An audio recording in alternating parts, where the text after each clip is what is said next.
usong-uso tong misconception na to or usong-uso itong maling strategy na to. Yung tinatawag po natin na set and forget. Ano po yung sabihin? Kayo ba? Guilty ba kayo sa set and forget? Ano yung ibig sabihin po nito? Nag-run ka ng ads, pinablish mo, tapos kinalimutan mo na. Hindi mo na ginalaw, hindi mo na inoptimize, hindi mo na improve. Ang tawag po dun ay set and forget. And mali po yun. No? Hindi po totoo na pag nag-load ka ng ads, automatic magpiprint na siya ng pera continuously. That's fantasy. Hindi po siya strategy. Yes, sometimes saswertihin ka na meron mga evergreen na ads na magagamit mo for long periods of time.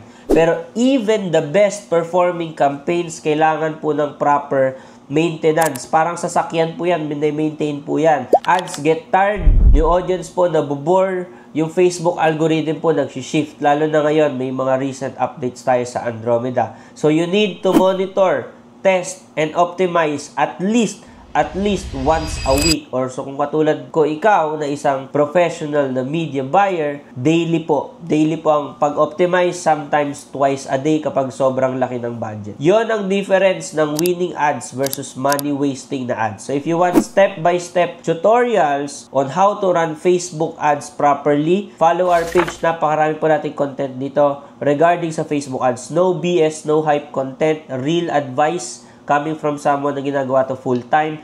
Also, you can join one of my live Facebook ads workshop via Zoom. It's only 200 pesos and hindi po ay magsisisi. 4 na oras, pure training, pure value. Bi-breakdown po natin yan. Mauunawaan mo ang Facebook ads kahit sobrang beginner at wala ka pang pagkakaalam sa topic na to ever.